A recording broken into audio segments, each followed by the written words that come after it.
22 सितंबर को हुई हिंसा के बाद लद्दाख में राजनीतिक स्तर पर क्या हो रहा है। आंदोलन के प्रमुख नेताओं में एक सोनम वांगचुक को एनएसए के तहत गिरफ्तार कर लिया गया। सरकार ने नई बातचीत शुरू करने और असंतोष को कम करने के लिए कुछ आपातकालीन कदम उठाए हैं। वे कदम क्या हैं और उनको लेकर स्थानीय नेताओं का क्या कहना है? क्यों वे बिना गिरफ्तार नेताओं की रिहाई और इंटरनेट बहाली के कोई वार्ता नहीं करना चाहते हैं? क्या ये पूरा मामला अब एक डेडलॉक पर पहुंच चुका है या अभी भी कोई संभावना बची है? क्यों कुछ लोगों को लग रहा है कि केंद्र सरकार इस मामले में किसान आंदोलन से भी ज़्यादा सख्त रवैया अपना रही है? एनएसए का इस्तेमाल, लंबा इंटरनेट शटडाउन और बाहरी साजिशों के आरोप के बाद वहां की आंतरिक राजनीति पर क्या असर पड़ा है? आज के वीडियो में हम विस्तार से इस बारे में बात करेंगे। तो चलिए शुरू करते हैं।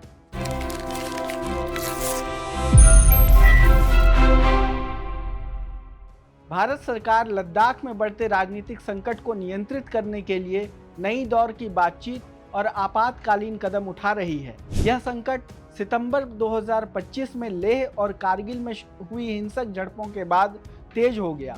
स्थानीय नेताओं और कार्यकर्ताओं ने लद्दाख को अधिक स्वायत्तता, संवैधानिक सुरक्षा, राज्य का दर्जा और क्षेत्रीय जनजातीय पहचान की रक्षा की मांग की है।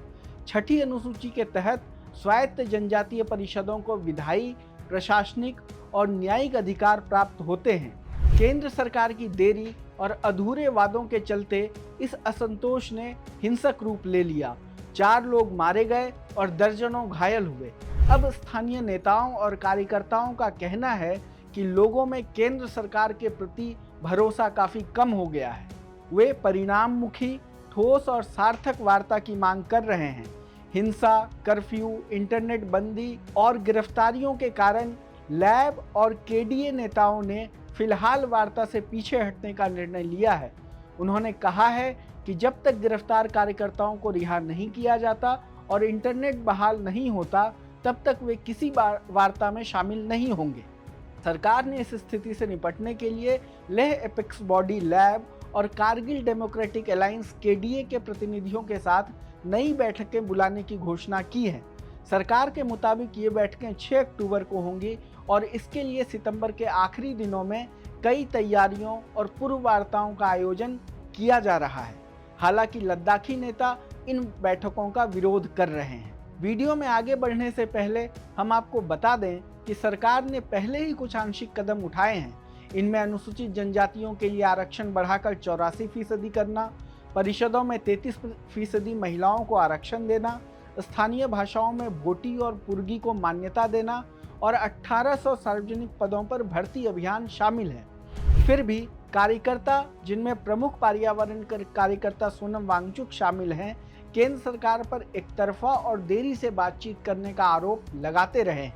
आगे बढ़ने से पहले एक बार फिर से जान लेते हैं कि आंदोलन की मुख्य मांगें क्या हैं। लद्दाख को पूर्ण राज्य का दर्जा और स्थानीय स्वशासन प्रदान करना, जनजातीय और संवैधानिक सुरक्षा के लिए छठी अनुसूची में शामिल करना, स्थानीय भाषाओं और संस्कृति को मान्यता, रोजगार में अधिक आरक्षण और लद्दाख लोक सेवा आयोग का गठन।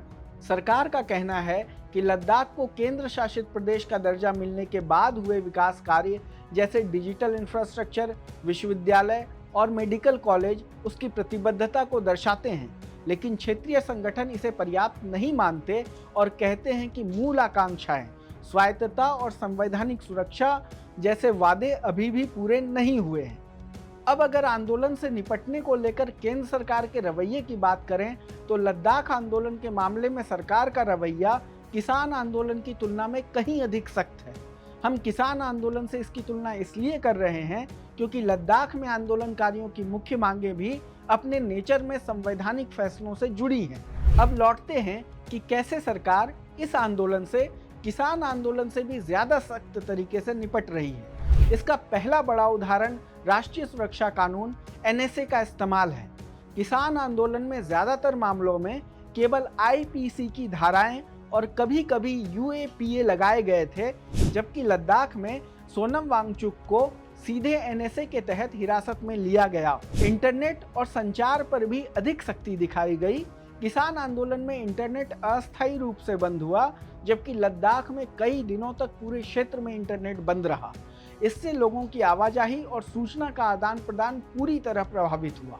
सरकार ने प्रदर्शनकारियों पर बाहरी प्रभाव और पाकिस्तान की साजिश का भी आरोप लगाया, जबकि किसान आंदोलन में यह आरोप सीमित और अप्रत्यक्ष थे। इससे स्थानीय जनता और नेताओं में भरोसे की खाई और बढ़ गई। संवाद के मामले में भी अंतर स्पष्ट है। किसान आंदोलन में कई दौर की बातचीत हुई, भले ही वह अक्सर निष्फल रही, लेकिन लद्दाख में लैब और केडीए नेताओं ने कहा कि गिरफ्तारी और इंटरनेट बहाल नहीं होने तक वे वार्ता में शामिल नहीं होंगे।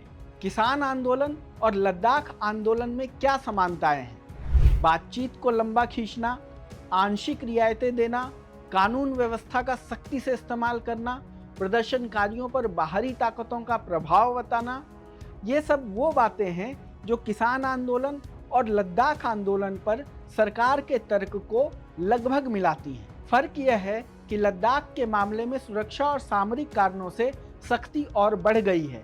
यह इलाका चीन और पाकिस्तान की सीमा से सटा हुआ है, जिसके कारण विरोध को राष्ट्रीय सुरक्षा का मामला मानकर अधिक गंभीरता से संभालने की कोशिश की जा रही है। सरकार चाहे किसान आंदोलन से निपट रही हो या लद्दाख में हो रहे आंदोलन से, सरकार की रणनीति मूल रूप से बातचीत का तरीका, आंशिक रियायतें देना और सख्ती का इस्तेमाल करना समान है। लद्दाख में यह रणनीति अधिक कठोर दिखाई देती है, क्योंकि यह सिर्फ स्थानीय मुद्दा नहीं बल्कि सीमा सुरक्षा और अंतर्राष्ट्रीय कूटनीति से भी जुड़ा है। देखना है कि आने वाली बैठकें इस तनाव को कम करने और लद्दाख की जनता का भरोसा बहाल करने में कितनी निर्णायक साबित होंगी। क्या इस आंदोलन ने लद्दाख की राजनीति में कुछ बदला है? 2014 के आसपास बीजेपी के उभार के साथ ही लद्दाख भी उसकी ओर से जीते गए नए क्षेत्रों में एक था। उसी साल लोकसभा चुनाव में पार्टी को लद्दाख से अपना पहला सांसद मिला। लेकिन अब हालात यह है कि उन कठिनाई से हासिल की गई सफलताओं में लगातार गिरावट देखी जा रही है। यहाँ तक कि बीजेपी के कई शीर्ष सहयोगी अब पार्टी छोड़कर दूसरी तरफ खड़े हैं। बीजेपी के वे नेता जिन्होंने लद्दाख में पार्टी की किस्मत के इस उतार चढ़ाव को करीब से देखा है, निराशा जताते हुए कहते हैं कि पार्टी ने न केवल स्थिति को संवेदनशीलता से संभालने में नाकामयाबी दिखाई, बल्कि उन वादों को भी तोड़ा जो जनता से किए गए थे, जिसके भरोसे जनता ने बीजेपी को वोट दिया था। जम्मू कश्मीर, जिसमें उस समय लद्दाख भी शामिल था, संघ परिवार के लिए एक वैचारिक परियोजना थी। संघ और बीजेपी ने कांग्रेस से लद्दाख को अपने पाले में खींचने के लिए उसे केंद्र शासित प्रदेश का दर्जा और हिल काउंसिल की मान्यता देने के लोगों की आकांक्षाओं को स्वीकार किया था, ताकि उसे जम्मू कश्मीर की छाया से बाहर निकाला जा सके। जब आरएसएस ने लद्दाख बौद्ध संघ एलबीए का समर्थन किया, तो उसके कई नेता, जिसमें संघ के प्रमुख चेरिंग दोरचे लकरूक और थुप्संग छेवांग शामिल थे, बीजेपी में शामिल हो गए। फिलहाल छेवांग एपेक्स बॉडी लेह के अध्यक्ष हैं और लकरूक इसके सह अध्यक्ष हैं। 5 अगस्त 2019 को जब जम्मू कश्मीर का विशेष दर्जा खत्म कर दिया गया और राज्य को 2 केंद्र शासित प्रदेशों में बांटा गया, जिसमें लद्दाख भी शामिल था, तब लेह में जमकर जश्न मनाया गया। एलबीए ने इसे अपनी लंबी लड़ाई का चरम परिणाम माना, लेकिन अब वही छेवांग, लकरूक और अन्य पूर्व सहयोगी बीजेपी से अलग होकर लद्दाख को राज्य का दर्जा देने और उसे संविधान की 6ठी अनुसूची में शामिल करने की मांग का नेतृत्व कर रहे हैं। 6ठी अनुसूची के तहत किसी राज्य के भीतर स्वायत्त जिला परिषदों, ऑटोनोमस डिस्ट्रिक्ट काउंसिल का गठन होता है, जिन्हें विधायी, न्यायिक और प्रशासनिक स्वायत्तता मिलती है। कई बीजेपी नेता मानते हैं कि लद्दाख को 6ठी अनुसूची में शामिल करने का वादा पार्टी ने अपने चुनावी घोषणा पत्र में बार बार किया था। यहाँ तक कि मोदी सरकार के दौरान राष्ट्रीय अनुसूचित जनजाति आयोग NCST ने भी इसकी सिफारिश की थी। एक वरिष्ठ बीजेपी नेता ने कहा कि जब हमने 6ठी अनुसूची लागू करने का वादा किया था, तो सरकार को इस मामले को इतना लंबा नहीं खींचना चाहिए था। हम खुद को ऐसा दल और सरकार नहीं दिखा सकते जो वादों को पूरा न करे। देरी का कोई तो कारण होना चाहिए। हम कश्मीर को लेकर कह सकते हैं कि हालात वहाँ कठिन हैं, लेकिन लद्दाख तो संवेदनशील और वफादार सीमांत क्षेत्र है, आखिर वहां देरी क्यों हो रही है? इंडियन एक्सप्रेस की रिपोर्ट के मुताबिक उन्होंने सरकार को लताड़ते हुए कहा कि इसी अहंकार ने 24 सितंबर को लेह में हुई हिंसा को जन्म दिया। अब सब कुछ गड़बड़ हो चुका है। एनसीएसटी के पूर्व अध्यक्ष और बीजेपी के वरिष्ठ नेता नंद कुमार साय, जो 2019 में आयोग का नेतृत्व कर रहे थे जब लद्दाख को छठी अनुसूची में शामिल करने की सिफारिश की गई थी, उन्होंने कहा कि उस समय यह लागू कर दिया जाता तो आज हिंसा की नौबत नहीं आती। उन्होंने कहा कि आयोग ने यह सिफारिश लोगों की बड़ी मांग को देखते हुए की थी।